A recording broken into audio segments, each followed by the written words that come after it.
Mesdames et messieurs, honorables membres du jury, distingués invités, à vos titres, grades et fonctions respectifs, bonjour.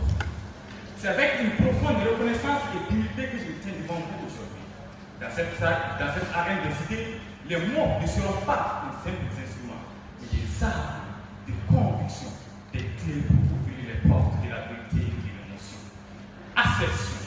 L'AIS doit-elle harmoniser les lois et les modes de gouvernance? Répondons non, non et non. Mais ça va d'entrer en profondeur. Permettez d'abord que je vous propose une élucidation lexicale et contextuelle de mots et d'expressions clés, afin de démolir pour mieux empêchant la vérité. D'abord, AIS. C'est un acronyme qui signifie Alliance des États du Sahel, qui est par définition une organisation intergouvernementale fondée initialement sous la forme d'un pacte de défense mutuelle conclu entre le Mali, le Niger et le Burkina Faso le 16 septembre 2023 avec l'adoption de la charte du développement. Ensuite, le mot harmonisé désigne un rang confort ou cohérent en établissant une concordance. Source, on ne cite pas d'ouvrir la langue française comme bon. Ainsi, le terme loi peut avoir plusieurs définitions, mais au sens formel, elle est définie par le dictionnaire juridique comme étant une disposition prise par une délibération du Parlement, Assemblée nationale ou Sénat, à l'opposition des règlements auxquels les lois constitutionnelles ont conféré un pouvoir réglementaire.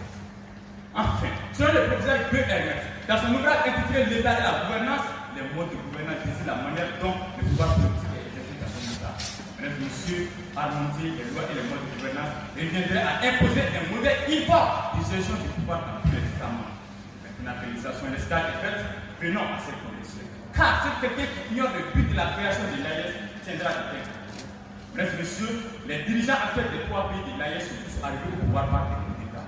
Trois États tous victimes des attentats terroristes.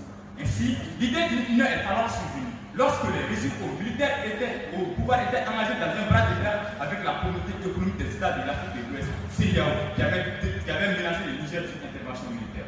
Alors, les militaires qui ont pris le pouvoir de ces trois pays, notamment son Excellence le général d'armée Assimi Goïta du Mali, son Excellence le général Abdourahmane Tiani du Niger et son Excellence le capitaine Ibrahim Traoré du Burkina Faso ont signé 16 septembre 2023 la charte du développement créant ici l'AIS. Mesdames et messieurs, l'objectif visé par cette charte est d'établir une architecture de défense mutuelle et d'assistance collective aux États parties contractantes.